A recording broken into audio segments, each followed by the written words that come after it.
ele se identifica como filho do homem. O que é o filho do homem? É aquela figura celeste que a gente vê no Antigo Testamento, se fala muito do filho do homem, é aquela figura celeste, gloriosa, esperada para instaurar o reino escatológico de Deus.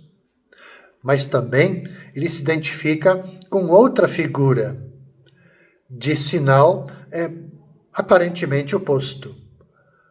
A figura do servo sofredor. Olá, meus caros irmãos, queridas irmãs, devotos, devotas de Santo Antônio, paroquianos, paroquianas, paz e bem, feliz quarta-feira para cada um de vocês, para suas famílias. Hoje é 4 de março. Nesse nosso itinerário quaresmal, a gente reza juntos hoje, medita juntos com o Evangelho de Mateus, capítulo 20, versículos de 17 até 28.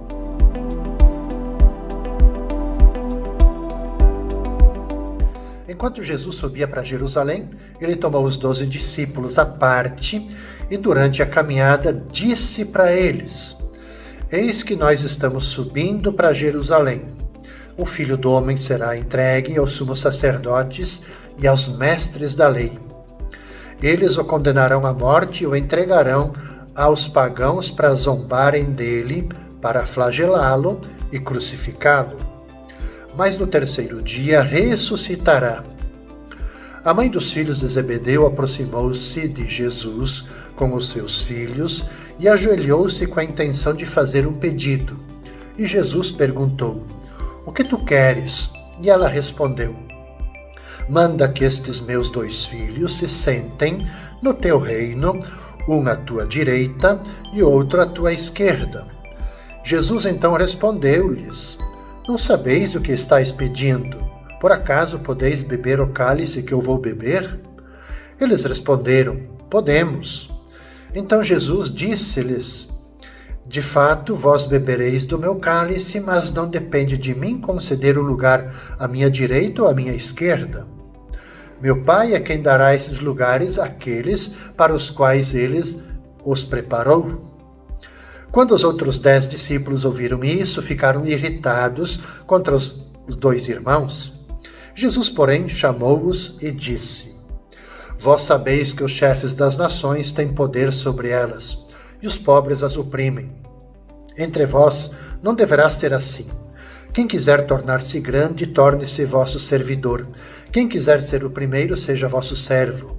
Pois o Filho do Homem não veio para ser servido, mas para servir, e dar sua vida como resgate em favor de muitos. Veja, aqui nós temos muitos elementos para o nosso itinerário quaresmal. Mas primeiro, para a gente novamente retomar o Evangelho. O Evangelho começa dizendo que Jesus ele sobe para Jerusalém, bastante consciente daquilo que lá o espera. Pela terceira vez, fala para os discípulos da sua paixão. E fala isso de um modo muito claro, para que os apóstolos, os discípulos possam entender. E, para espanto e confusão dos seus contemporâneos, ele se identifica como filho do homem. O que é o filho do homem? É aquela figura celeste que a gente vê no Antigo Testamento, se fala muito do filho do homem, aquela figura celeste, gloriosa, esperada para instaurar o reino escatológico de Deus. Mas também ele se identifica com outra figura, de sinal aparentemente oposto. A figura do servo sofredor. E aqui que está, que os discípulos não conseguem compreender e aceitar essas perspectivas e preferem, claro, continuar cultivando essa ideia do Messias de sucesso e de poder. Jesus, então, o que ele faz? Recorda aos apóstolos a importância da humildade e do serviço. Vem de novo o mesmo tema que refletimos ontem. Então, esse trecho que a gente escuta hoje, do capítulo 20, de Mateus, ele inverte a lógica do poder no mundo, ensinando que a verdadeira grandeza no reino de Deus está exatamente no serviço humilde, não na busca por posições, por destaque, reconhecimentos. Então Jesus, ele prepara os discípulos para a sua paixão, que é a maior entrega, e afirma que, como ele, a gente, cada um de nós devemos ser servos uns dos outros, doando a vida. Então, eu sei que esse evangelho, essa forma de pensar, ela vai na contramão do mundo, né?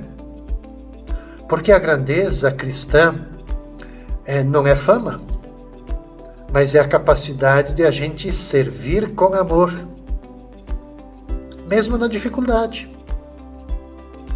E o mundo, a lógica do mundo é o quê? É a fama, honras, poder, né? Então, veja, assim como os discípulos no tempo de Jesus, assim somos nós também hoje.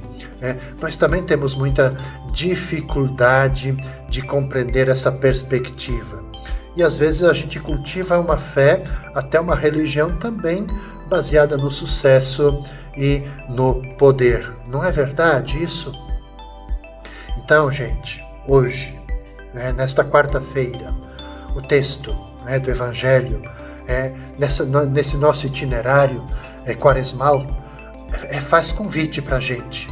Primeiro, para a gente examinar se nós estamos buscando poder pessoal ou se estamos dispostos a nos colocar no último lugar, servindo sem esperar reconhecimento algum. Se a gente pudesse fazer uma síntese do que nos propõe esse capítulo 20 do Evangelho de Mateus, a passagem ela nos chama exatamente isso, a uma vida de humildade, de esvaziamento, uma vida onde que de fato o amor,